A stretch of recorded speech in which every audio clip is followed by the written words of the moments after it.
now call this regular meeting of the Board of Education to order at 7:10 p.m. Please call the roll. Ms. Pearson? Present. Mr. Schubert? Present. Ms. McCall? Ms. Bennett? Present. Ms. Bennett? Present. Mr. Carpenter? Present. Ms. Haley? Here. Ms. Stanford? Here. With 7 members present, we have a quorum. We will now take a moment of silence, followed by the Pledge of Allegiance.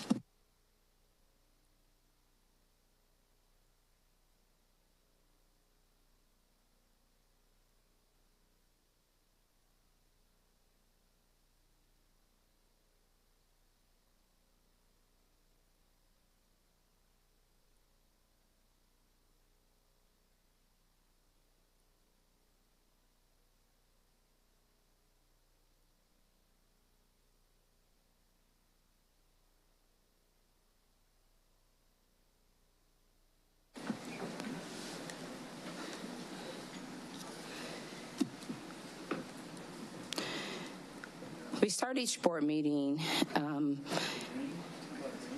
to bear in mind that the mission of Rockford Public Schools is to collaboratively engage all students in a first-class education for a changing world.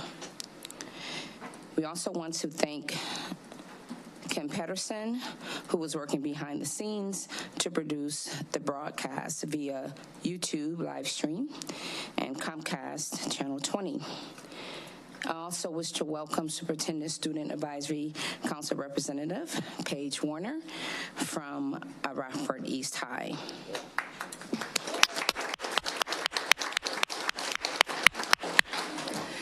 Mr. Earl Dotson Jr. will now recognize and celebrate our outstanding contribution of our students and staff.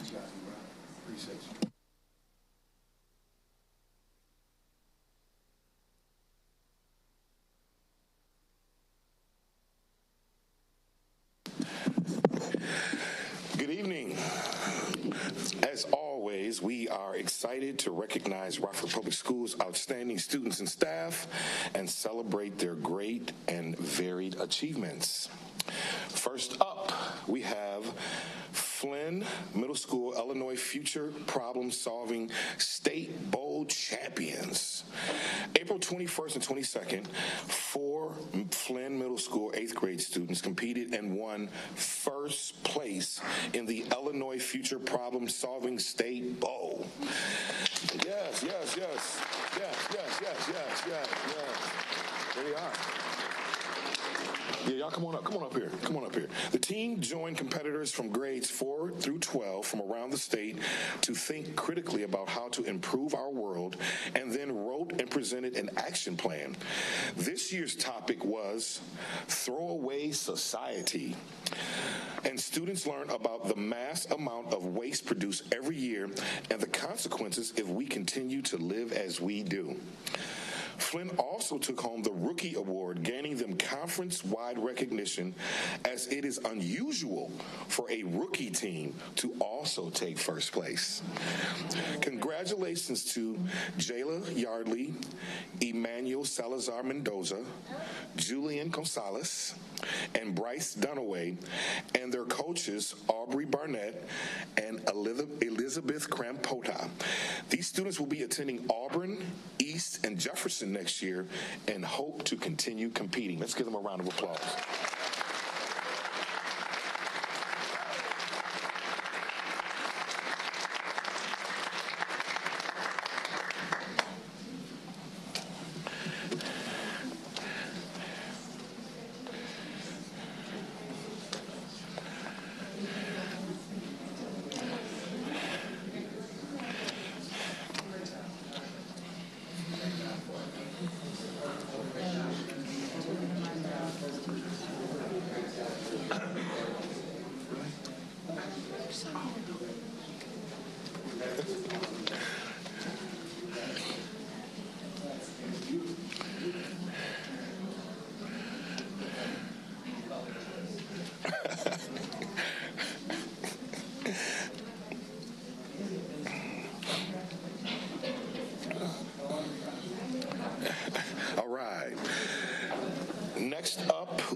Caden Funk, fourth grader at Lathrop Elementary School, recently attended the USA Special Hockey Olympics in St. Louis, where he competed with players from 4 countries and brought home a shiny gold medal.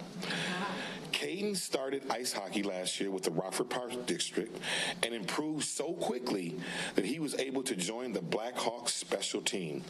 Congratulations, Caden, on this amazing accomplishment. Is Caden here? Yeah, what's up, Caden? Let's go.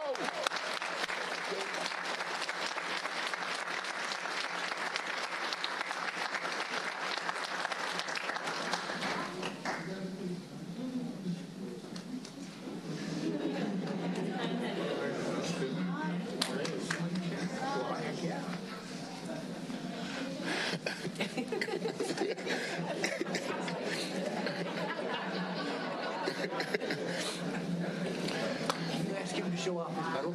Oh, yeah. I should, huh? It's pretty cool.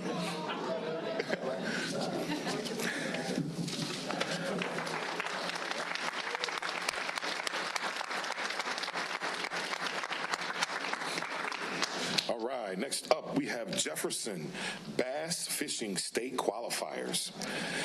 All right, fishing. The Jefferson Bass Fishing Team has been competing for around 10 years, but for the first time in the team's history, they qualified for this year's state tournament, which took place this past weekend, May 19th and 20th. The team's state journey began by winning sectionals, where they caught 3 total fish. The largest fish of the tournament at just over 5 pounds, and the highest total weight at over 9 pounds. Being able to attend the state tournament was a great experience for the Jayhawks, and they look forward to next season. Congratulations to Blake Adrian, Devin Williamson, Hunter Mack, and Coach T. Dickey for a great season. Let's give them a round of applause. We are.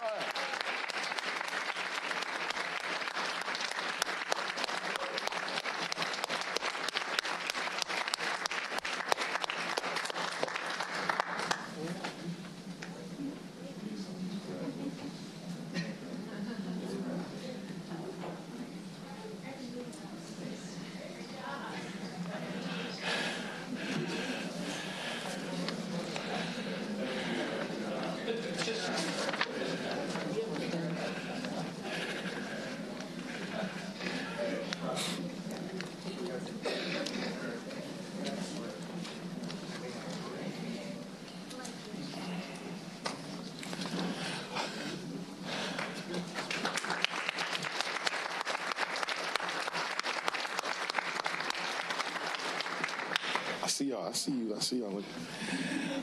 The Superintendent Student Advisory Council. These are the seniors.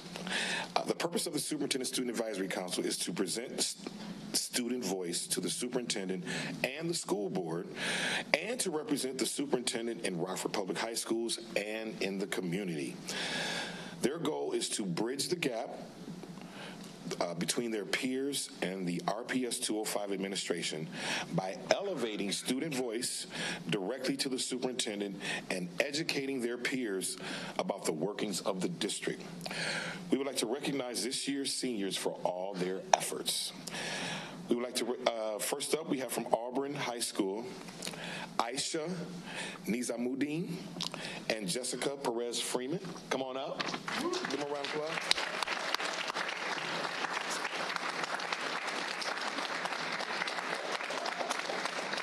From East High School, we have Saidi Ishmael and Jocelyn Maysmith and Paige Warner. All right.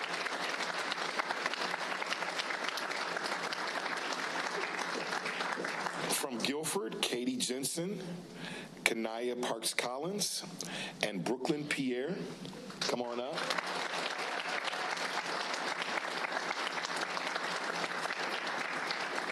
And from Jefferson, we have Andrea Vasquez.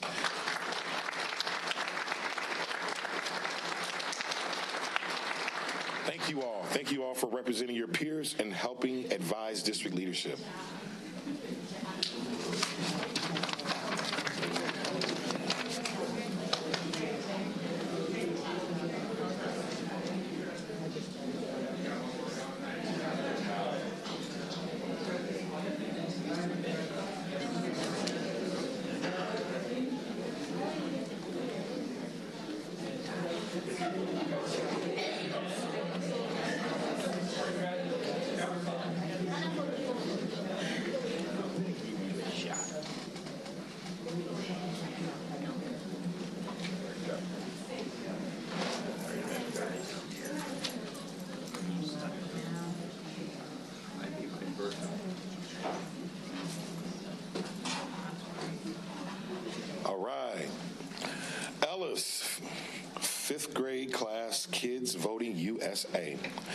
One of Ellis Elementary School's fifth grade classes, taught by Miss Rhonda Robinson, recently participated in a series developed to help prepare fifth grade students to be active citizens. The series included 4 lesson plans and activities which align with the Illinois Learning Standards for fifth grade social science. They learn the following: inquiry skills, developing questions and planning inquiries, evaluating sources and using evidence, communicating conclusions and taking informed action, and civic standards. The board, I'll let y'all go. Y'all come on up. The Board of Directors of League of Women Voters of Great Rockford would like to acknowledge the excellent work of these students and Ms. Robinson. And at this time, I'd like to welcome Ms. Sue Theeden, co-president, to present a special award to them now. Please, the floor is yours.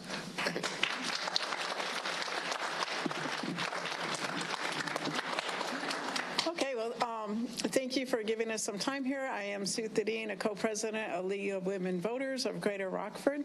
So first I want to congratulate the newly elected board members. Congratulations on that.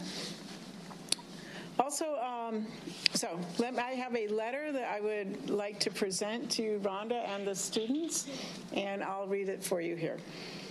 Dear Ms. Rhonda Robinson and students, what began as a mighty political experiment to help 20 million women carry out their newly won responsibilities as voters in 1920 evolved into a powerful movement of advocacy, civil rights, and social justice that changed our democracy forever.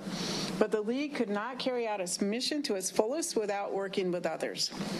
This year, the League worked with several other nonprofit groups. We call it the Go Vote 815 Network, to educate the public on upcoming consolidated election, to register voters, and to host candidate meet and greet events. One of the most exciting new developments was Kids Vote 815. This past March, the Ellis Elementary fifth grade class, taught by Ms. Robinson, engaged in the inaugural Kids Vote 815 nonpartisan election education series. The series was designed by the League of Women Voters of Greater Rockford and Ms. Robinson, based on work done by Kids Voting USA. The series was developed as a way to prepare fifth grade students in the Greater Rockford area to be active citizens. The series included 4 lesson plans and activities which align with the Illinois Learning Standards for the fifth grade social science curriculum. Inquiry skills, including developing questions and planning inquiries, evaluating sources and using evidence, communicating conclusions and taking informed action, and civic standards. The Board of Directors of the League of Women Voters of Greater Rockford believed it appropriate to acknowledge Ellis Elementary's excellent work. Therefore, the Board of Directors agreed unanimously to award the inaugural Kids Vote 815 Achievement Award to the Ellis Elementary fifth grade class and their teacher, Ms. Rhonda Robinson. The RPS School Board should be proud of these young people. They are the future of our democracy. Congratulations.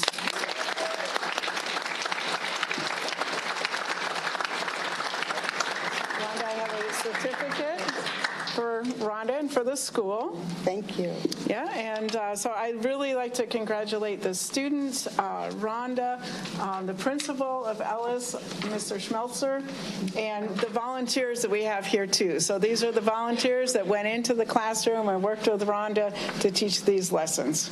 So thank you, everyone. And we would like I would like to say thank you. How do you teach democracy, justice, and equality? And at this time, I would like to call my students up. Kaja Williams, Nima Debuji,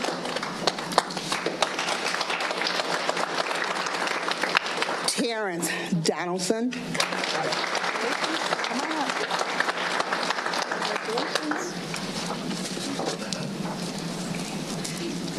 Annalie Fabili, Ray Garrett. Oh, Fabiola. Thank you all. Why don't you all go ahead?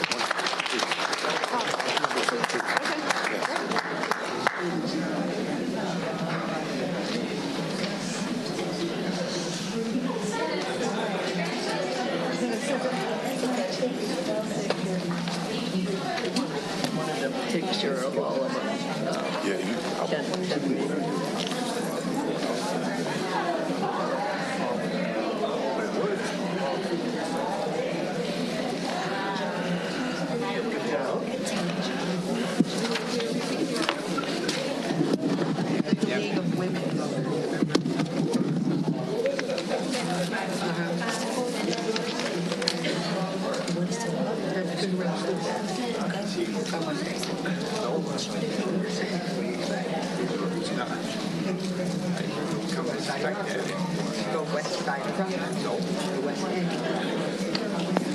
Thank you. That is all. Thank you, Mr. Dotson. And to all of those who receive recognition, congratulations again. We are now on to the petition and communication portion of our meeting, when we invite the public to make comments. The board will not respond to comments at this time. If it is appropriate, you will be contacted in a timely manner by staff. Each speaker will be allowed no more than 2 minutes to address the board.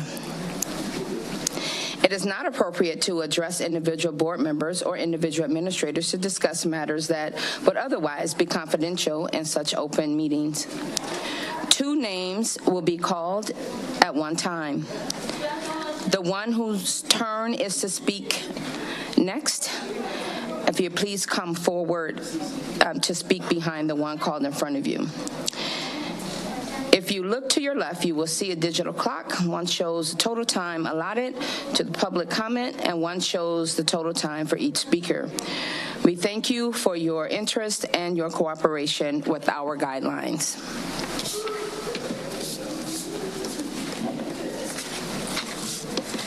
First speaker is Mr. Ricky Naylor. Second, Ms. Nina Gingalani.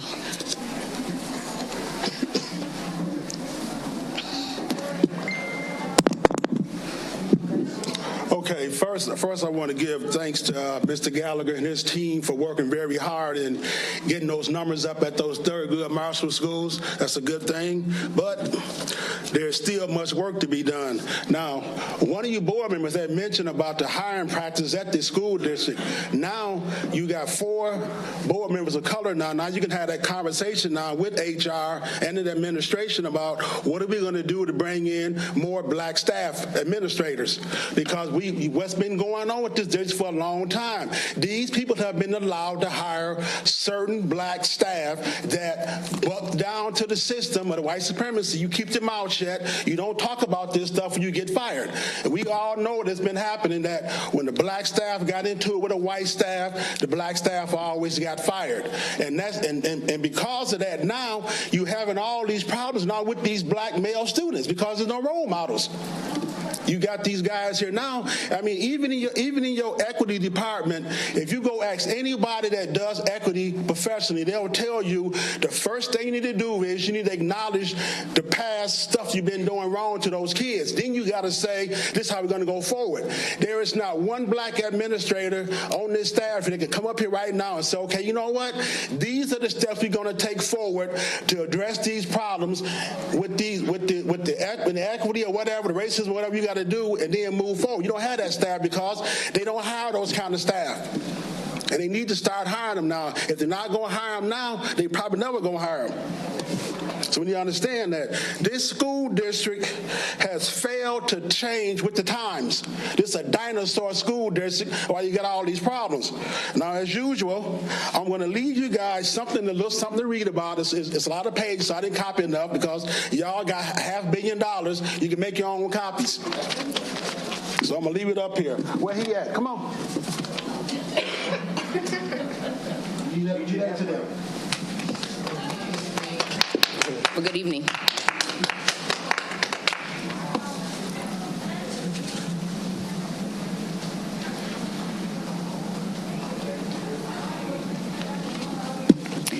Good evening. My name is Nina Gianangeli. I'm a Rockford resident, an educator in a neighboring district, and a member of the Education Committee of Eliminate Racism 815. Earlier this month at the Summit on Imagining Rockford Without Racism, I had the honor to hear from a panel of students from Rockford schools.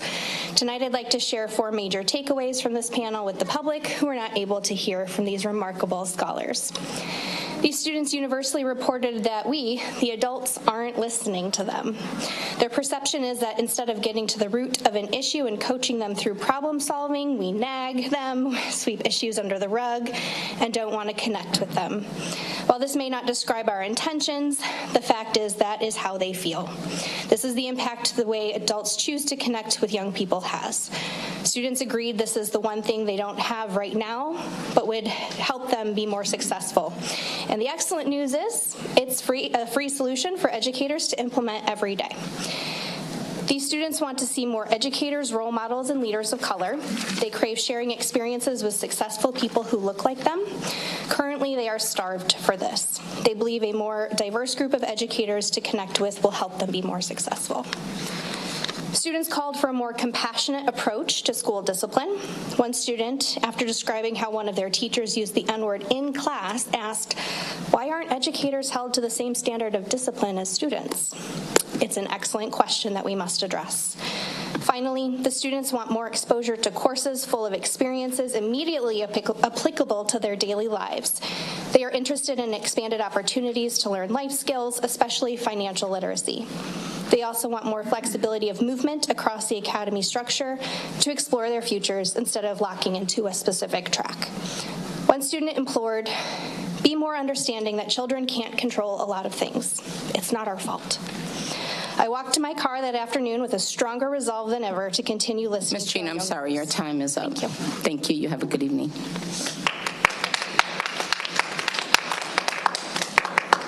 Ms. Zambrano, and followed by Mr. Terry Gano.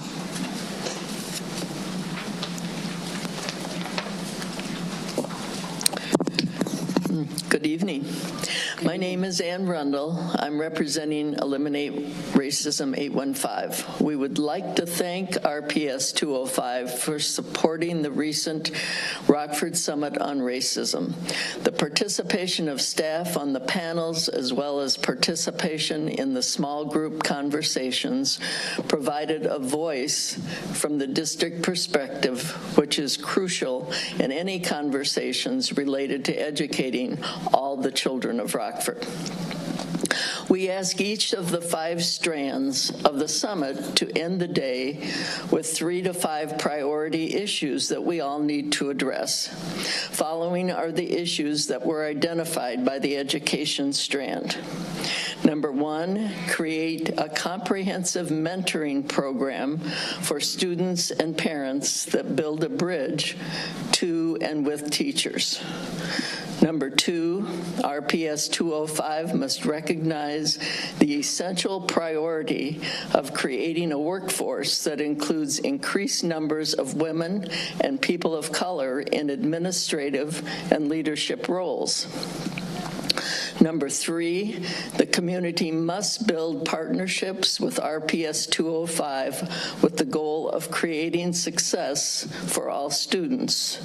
And number 4, create, implement, and support avenues for holding courageous conversations, intentionally allowing for discussions of complex issues of social justice, race, and privilege among staff, teachers, and students. We asked the school board and the administration to consider these priority issues and communicate with Eliminate Racism 815 education team regarding which of these issues you believe RPS 205 can work on during the coming school year. Thank you.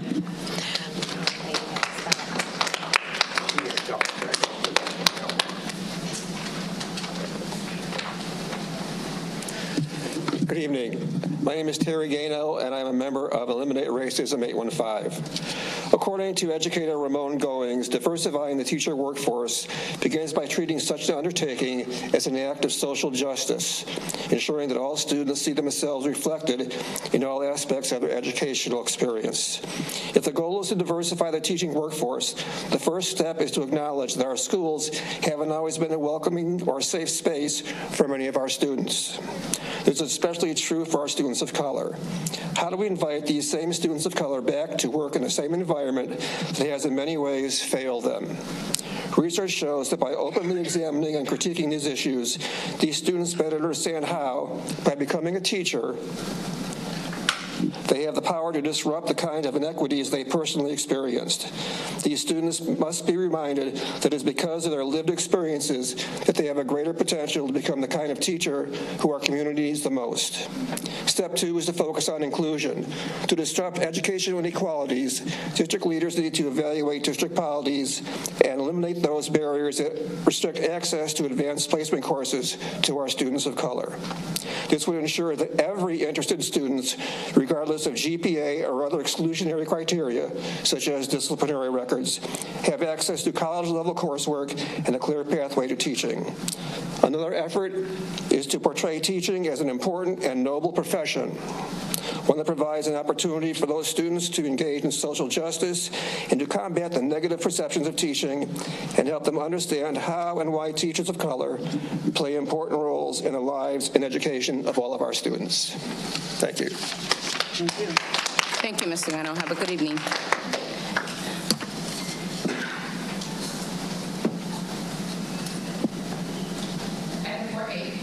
Item 4A on the agenda is a Safe and Civil Schools contract.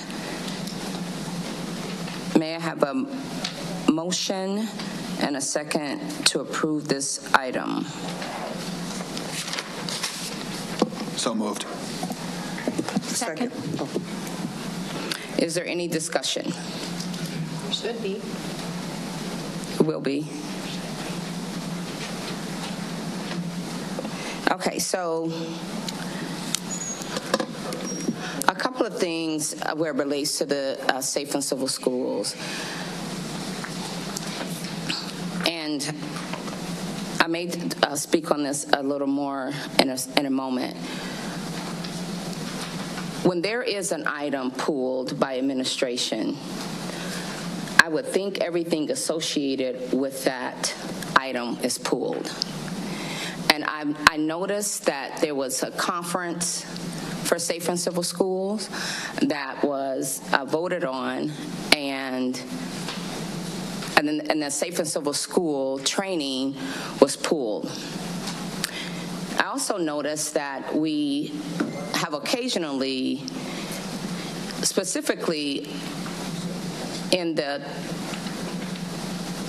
lately, make rapid decisions. But I'm going to pause here on the Safe and Civil Schools, and I know that this training is specifically for Lewis Lemon, McIntosh, and Constance Lane, correct? And I've asked many times about the data, how this, works with the schools that match our demographics, and feedback that I get is that this is something that should be done at all schools, and there is a portion of it champs. And I think that, Mr. Morgan, if you could just touch a few points as you did in the email, that would help public knowledge where it relates to Safe and Civil Schools. It was indicated that these schools had been low performing for decades. And if that be so, and that was your quote, Mr. Gallagher, then that's a problem in and of itself, that the schools have gone decades with low performance, and now on the radar of the State Board of Education because they're low performing. And we want to do what is best for our students and attack and address and execute issues early on, as opposed to getting to this piece. So can you speak very briefly on the Safe and Civil Schools? Sure. Thank you for the opportunity. Safe and Civil Schools is an organization that has been around for approximately 30 years. They provide training and resources to school districts and schools in relation to positive classroom management strategies that are research-based. There are these three principles at the three schools that are going to begin the pilot of introducing this program. They worked with central office staff exploring options for how we could provide effective research-based classroom management strategies that are positively framed, and they landed on Safe and Civil Schools primarily because there's just such a robust amount of research behind the implementation of this training and these resources in these schools. In identifying these three schools as pilots, we looked at a variety of different metrics with regards to culture and climate, student discipline, and behavior, and we saw that these three schools exhibited the greatest need.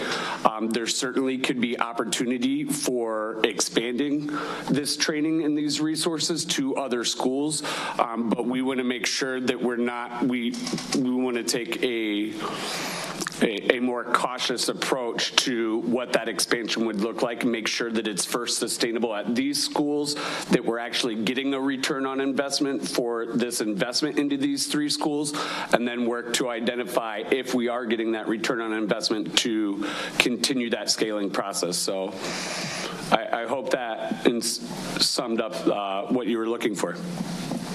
Thank you. I noticed I visit a particular school, and I walked in a classroom and it was under complete control. Right across the hall, it was total chaos. And I know that we have instructional coaches, we have individuals that is over school improvement. And I think it is good to have a clear understanding of how we are utilizing the help we have. And I am in full support of giving the schools whatever they need to be successful. We're bringing in an organization into our community. And this is just something to keep in mind. When we may have resources in our local community that can offer training and be assistance to our school that understands our community and our demographics. And I don't want us to miss those opportunities in doing so. Amen. So I don't want to we shouldn't create a habit of reaching outside of our community and not using what our community have, at least checking into it and collaborating for the best interests of our students.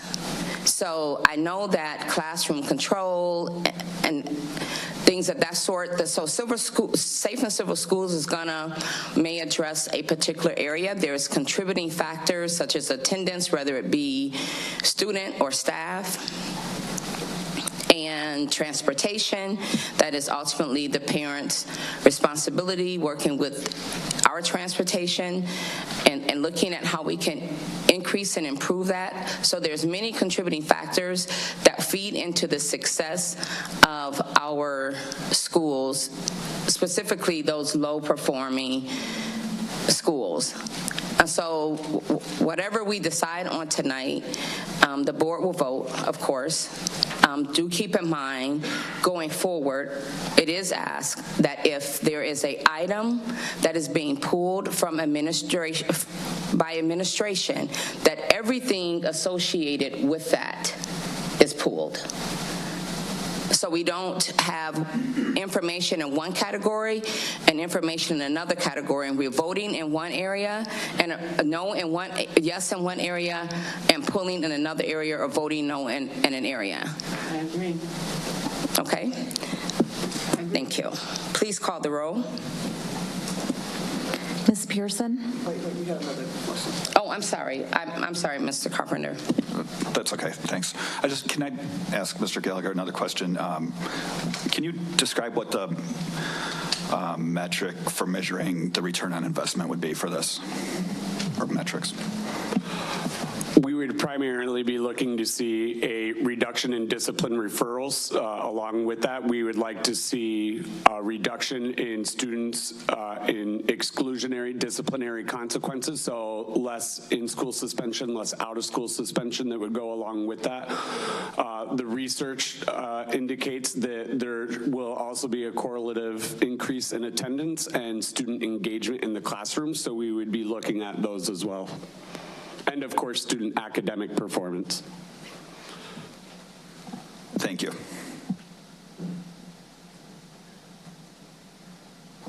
Any other questions? Please call the roll. Ms. Pearson? Yes. Mr. Schubert? Yes. Ms. McCall? Yes. Ms. Bennett? Yes. Mr. Carpenter? Yes. Ms. Haley? Yes. Ms. Stanford? Yes. Motion passes with 7 yeses.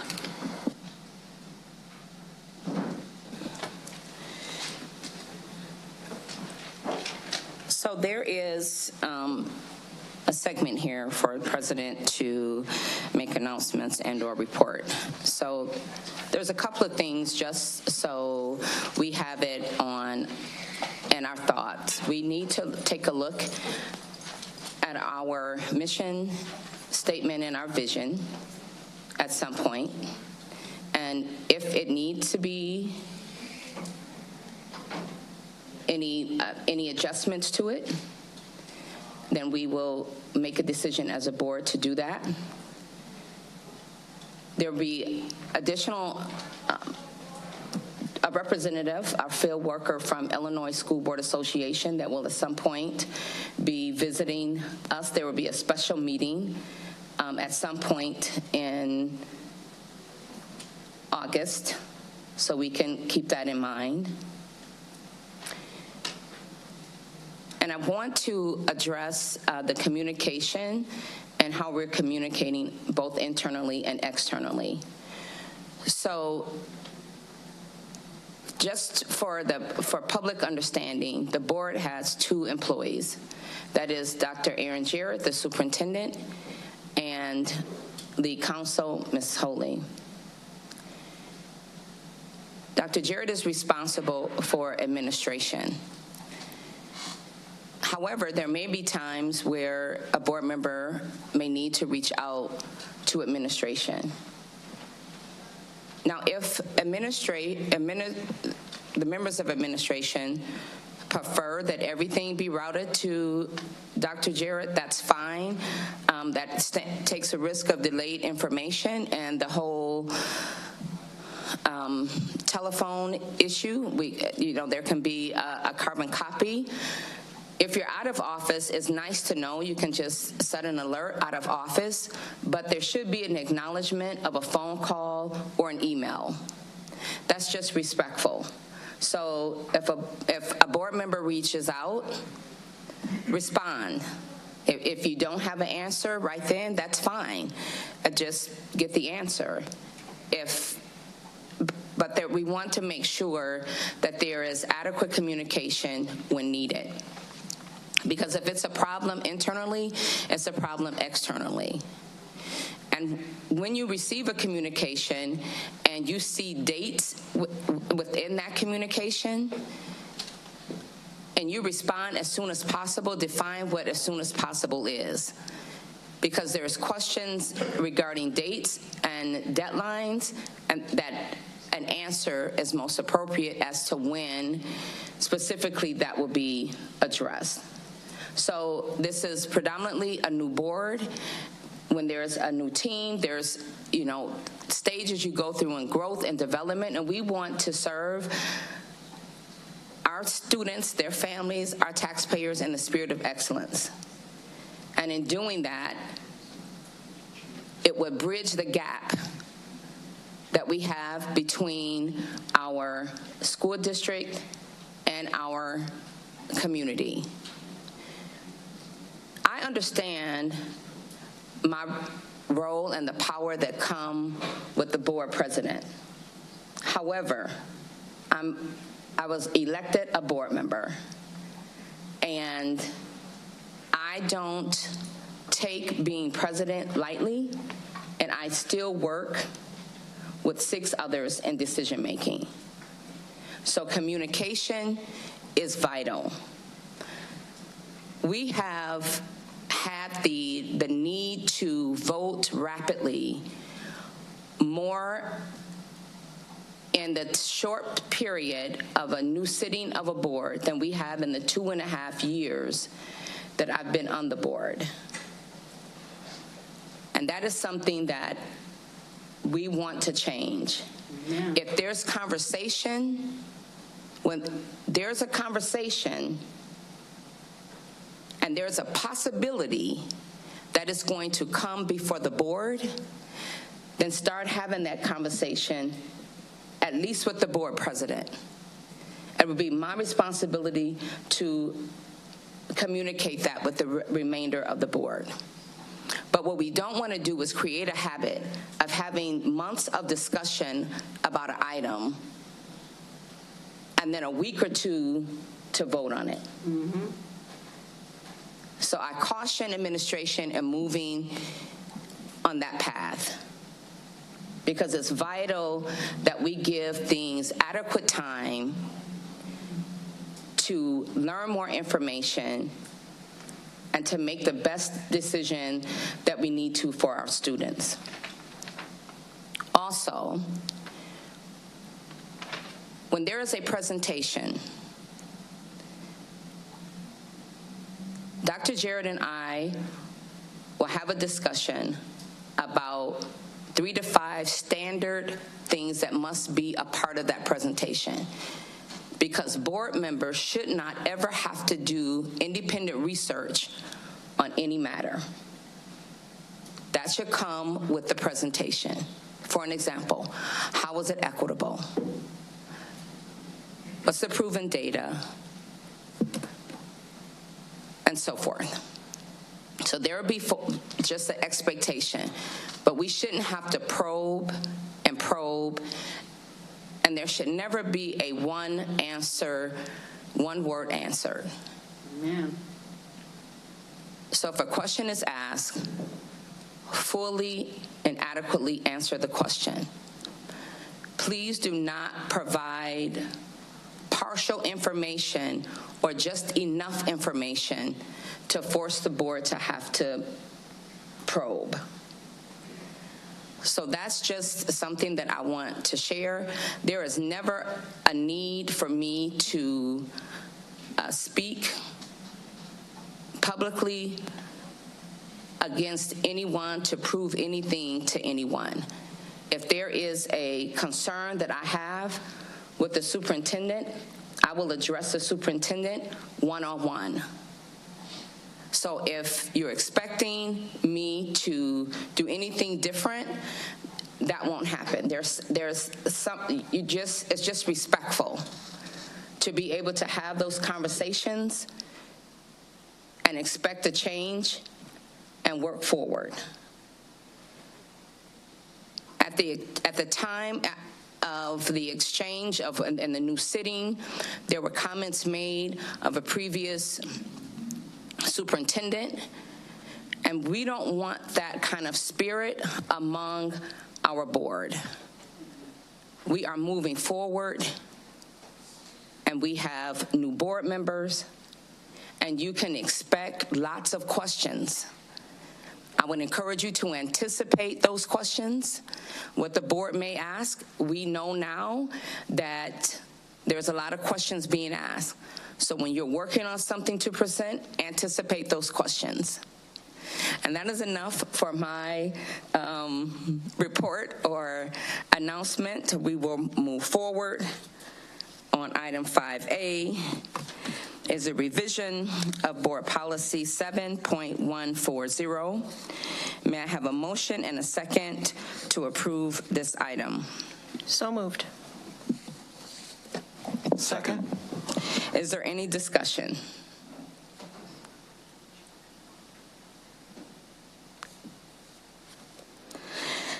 Well, I'm back. So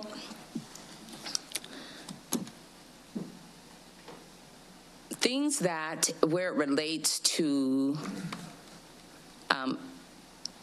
anything in this policy that's related to any upcoming changes, rather than to backtrack, I think we should just wait on this policy when we get the other items that we've been discussing where it relates to security.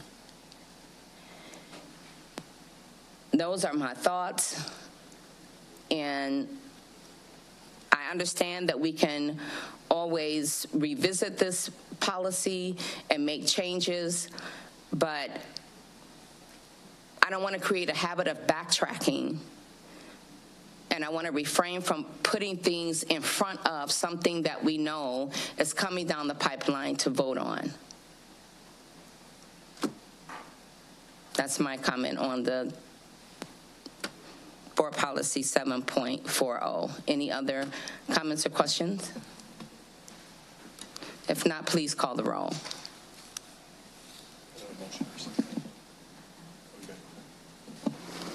Mr. Schubert? Yes. Ms. McCall? Ms. Bennett, excuse me. No. Mr. Carpenter? Yes. Ms. Haley? Yes. Ms. Stanford? Yes. Ms. Pearson? No. Can we pause for Ms. McCall's vote, please?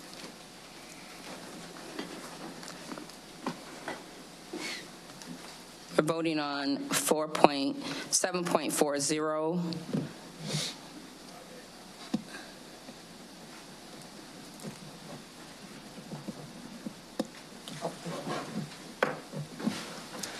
No. With 4 yeses and 3 noes, motion passes. We are now on to the consent portion of our meeting, which includes items previewed by the board committee chairs during the committee of the whole. Please note, however, that item 6Q, the extended school contract with Rockford Park District, has been moved from June 27th meeting to this meeting. Administration asked for this item to be moved up for our meeting tonight because program is to start on June 20th. And since the regular board meeting of June 13th was canceled, this program would have to have been canceled. If we do not consider the contract tonight, so that is why we're moving it forward. With that, the consent items proceeding through the Performance and Monitoring Committee are as follows. A, payroll, account payable, fiscal year 2023, purchase order, fiscal year 2024, purchase orders, fiscal year 2023, contract purchase orders under $25,000. Fiscal year 2024 contract purchase orders under $25,000. Maybe a correction here.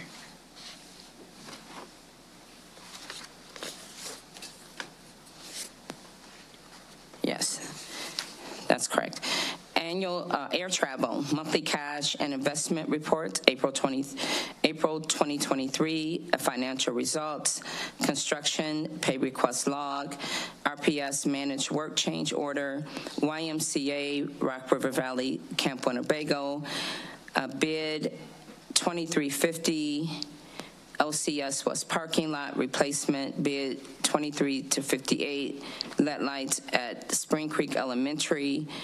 Bid 2357, security vestibule, asbestos abatement at 6 schools. ESSER RPS managed change order, extended school year partnership with Rockford Park District.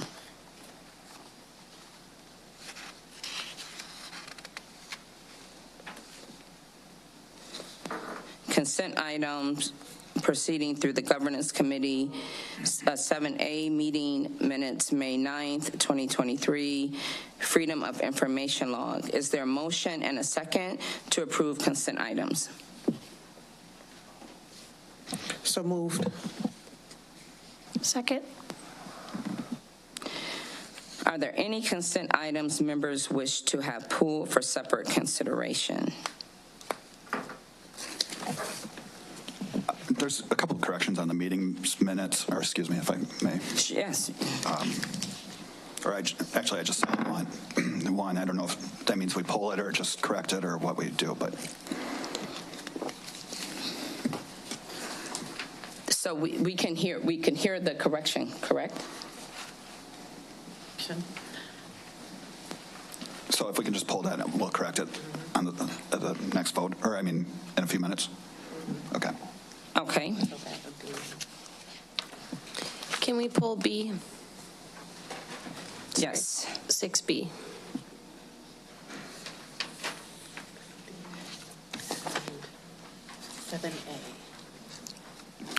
So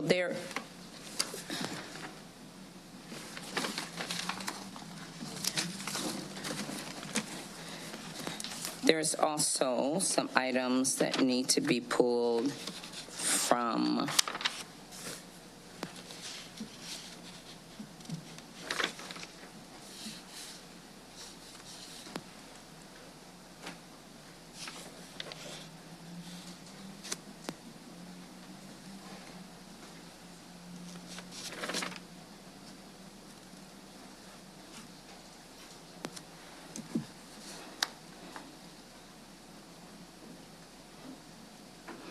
Okay, so let's pull A, 7A, and B.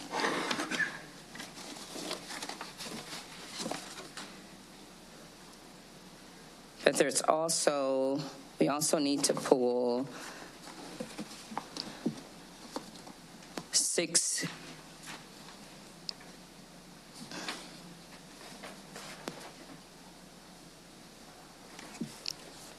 Q.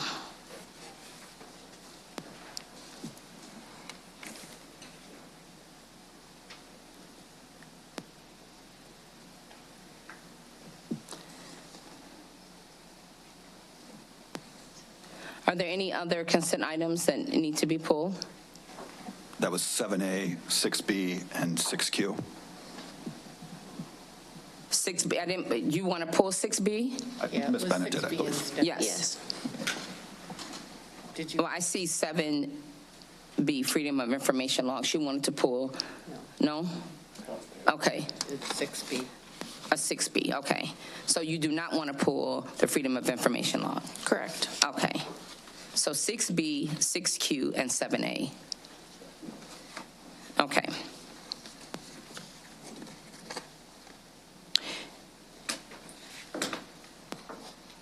Please call the roll for the approval of consent items not pulled. Ms. McCall? Yes. Ms. Bennett? Yes. Mr. Carpenter? Yes. Ms. Haley? Yes.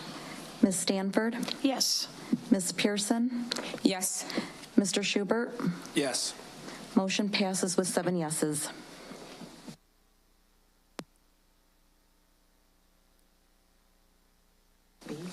I have a motion and a second for 6B. So moved. Second. May I have a motion and a second? Motion, excuse me? So then is there any discussion? So the discussion for, go ahead. Okay, on the consolidated check register, I have a few questions about a few line items. Oh, okay. On page 110 and page 126, there's a State Line Youth for Christ and First Lutheran Church line items. Can somebody tell me what those are for? I would have to look those up. Okay. I'll have to get back to you on those. I don't know what those represent. Okay. Also, page 140 and page 129, there's hospital tuition, so Regional Office of Education and Streamwood Behavioral Health. Can anybody explain what that's about? Yeah, I'll have to ask special ed on those. Those are special ed related. Okay. I can get you an answer on those as well. Okay. And then on page 64, there's Community Life Center. I think after-school programming, it may be said, so I wondered where the after-school programming is, if it's at a facility, if it's at a school, what schools, how many children, any information about that as well. Okay. Yeah, I'll have to get that for you as well. Okay.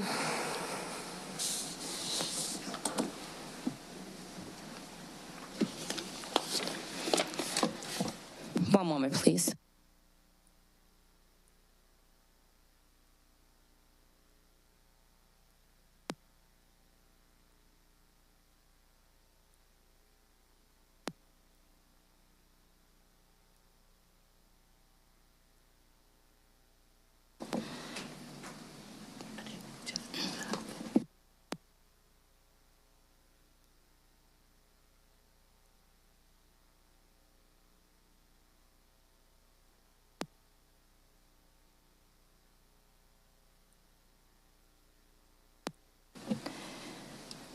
Please call the roll on 6B. Ms. Bennett? Yes. Mr. Carpenter? Yes. Ms. Haley? Yes. Ms. Stanford? Yes. Yes. Ms. Pearson? Yes. Mr. Schubert? Yes. Ms. McCall? Yes. Motion passes unanimously with 7 yeses. We will now take a motion for 6Q. So moved. Second. Okay, so the discussion is, this is the partnership with Rockford Park District. And I noticed the contract amount this year is significantly less than last year by like $195,000. So was program cut, and if so, why?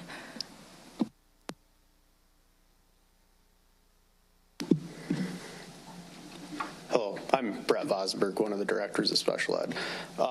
We actually didn't partner, special ed did not, with the Park District last year. We ran our partner in conjunction with camp with I&I. So I&I had a contract with them. Special education did not.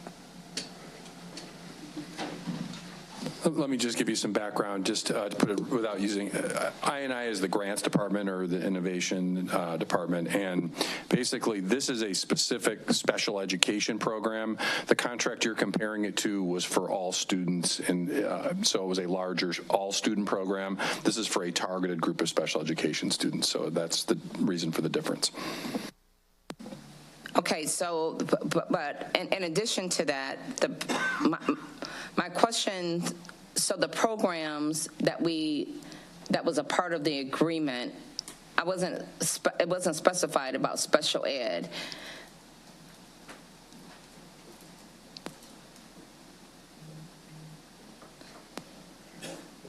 Sorry. So extended school year is specifically for special education students who have the extended school year written into their IEP or individualized education plan. It's an invitation-only program based on the information that's in your IEP. We do run it annually, but we also partner with the Rockford Park District for our summer camp, which is for 1,200 students. So we generally have an annual, probably going back 12 years, partnership with the Park District for summer camp. Last year, ESY, extended school year, kind of merged with camp, and this year we separated them again. So we have a smaller contract amount just for extended school year for special education. We also have a contract with the Rockford Park District for summer camp, but that was included under Attachment A in the budget approval last year. So the summer program regarding the Park District for this year was approved last year. So there's no changes in what you're off and what the Park District is offering this year, and so that was a separate. They continue their partnership to bring recreation into camp with us, just as they have for about the last 12 years. So yes, the contract is still in place. You didn't see it in action at this season because it was included on Attachment A and part of our FY23 budget approval process. It's a predictable contract that we generally use every year. Thank you. You're welcome. Thank you. Please call the roll on 6Q. Mr. Carpenter? Yes. Ms. Haley? Yes. Ms. Stanford? Yes. Ms. Pearson? Yes. Mr. Schubert? Yes. Ms. McCall? Yes. Ms. Bennett? Yes. Motion passes unanimously with 7 yeses.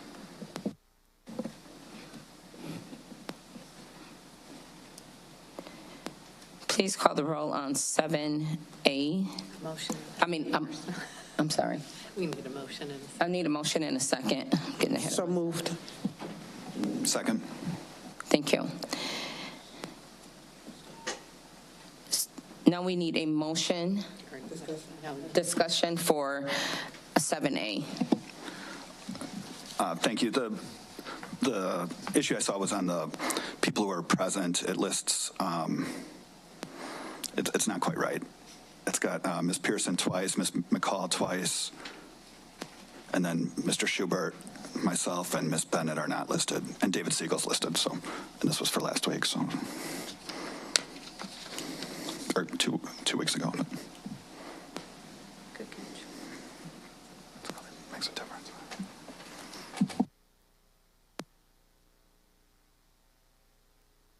Thanks. Ms. McCall, did you ever? Yes. Oh. Do we have to do an amended motions to approve it with the corrections, or how do you do it for this one? Yes. So you would move it with as amended. Okay, so I would like to move to accept the meeting minutes from 7A with the corrections made. Second.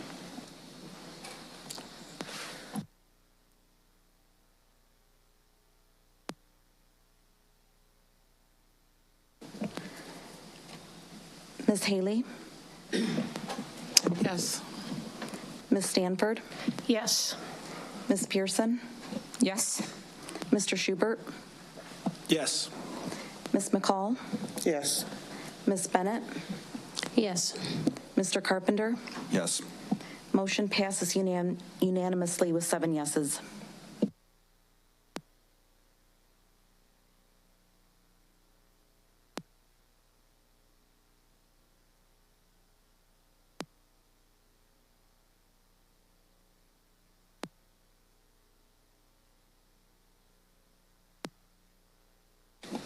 We are now at the closed session consent agenda.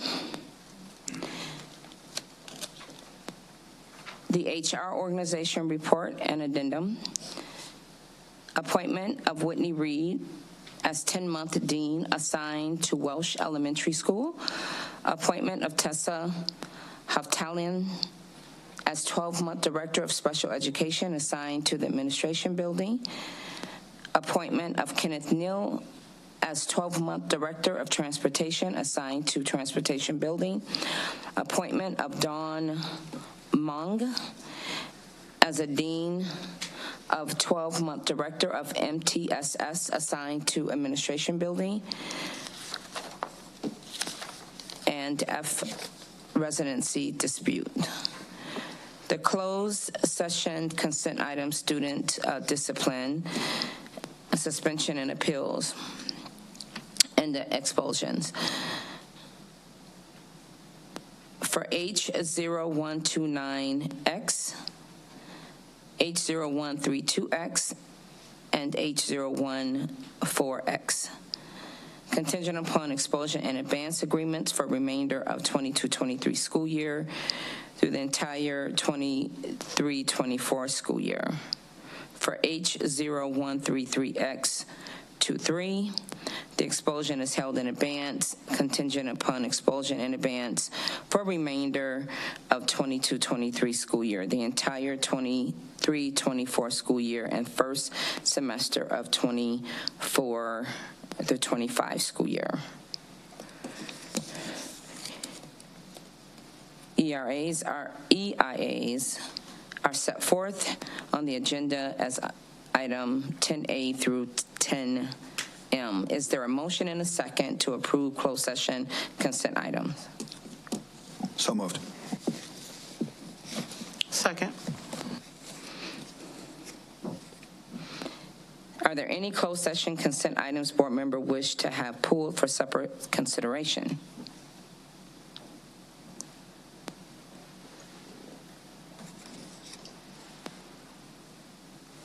No? Please call the roll for approval of closed session consent items. Ms. Stanford? Yes. Ms. Pearson? Yes. Mr. Schubert? Yes. Ms. McCall? Yes. Ms. Bennett? Yes. Mr. Carpenter? Yes. Ms. Haley? Yes. Motion passes unanimously. The next item on the agenda is Superintendent Jarrett's report. Thank you, Board President Pearson. I'm going to defer my time to our student representative, Paige Warner, to share her perspective, having attended multiple board meetings and tying that to her own personal experiences. Thank you for serving on our SSAC this year, and I cede the floor to you, Paige. Thank you for giving me this opportunity to speak about what had been talked about in past board meetings, because I know there was a lot I could experience to my school experience. First off, I would like to talk about the internship I had done, and I just thought it was very beneficial and a great way for me to get an inside look, specifically at what had been going on IT-wise. Like, I had to process student computers and erase teacher computers and then upload programs that had already been on there, and so on and so forth. So I just thought that was very beneficial for me to find out like what was going on behind the scenes and what the process was after the students had been done with their Chromebooks. Next, I want to talk about changing academies, because I know it had been questioned, like the process. It's actually a fairly easy process. I was in the Health Academy sophomore year, and it wasn't a fit for me. I just didn't really want to, and I ended up switching to the Service Academy. And how we had done it is that we had a Google Docs, or not Google Docs, but whatever. But when we were changing our classes and picking our schedules for the incoming year, it was given the option for us to be able to change our academies. So I had take that as my opportunity to be able to change my academy, because I knew that the Health Academy wasn't a good fit for me. And then I know it had been questioned about placement exams for AP classes. I feel as though it's beneficial that we don't have any placement exams for AP classes, because I know with my experience, I probably wouldn't be able to be placed in AP classes, yet here I am with college credit from the AP exams. It's taking that opportunity away to many students who necessarily wouldn't be able to place into AP classes. And again, with my experience here, I'm sitting with college credit and probably more after this July. So I think it's just better to keep it that way, that we don't have any placement exams for AP classes. And then also that the AP class is, the whole class is an entire prep for the AP test. This year specifically with my AP literature class, my teacher nailed it exactly. She was able to predict everything that was on the AP exam, so we were very well prepared. And I'm hoping that I at least get a 4, because I was so prepared. And I was and she was so ecstatic when she found out that she had nailed basically every topic. And this is her first year teaching AP too. So again, she was ecstatic that she was like, oh my God, I actually was able to nail what was actually on the AP test. So again, we were very prepared, and that the whole class is just basically prep for us. And then lastly, I would like to bring up the Rockford Promise, because I am myself a Rockford Promise scholar. This fall I will be attending NIU, and this is just a great opportunity for many students. There are so many students that without this scholarship wouldn't be able to attend higher education, and it's just taking away so many opportunities for them not being able to attend higher education when they really want to and they're fighting for it. So that's all that I had to say, and I just wanted to thank the board members again for giving me this opportunity to speak, and then I also wanted to thank my parents in the audience as a support system, because as this year comes to a close, they have supported me my entire academic career, and I know they will continue to support me throughout college and my adult career too. So thank you.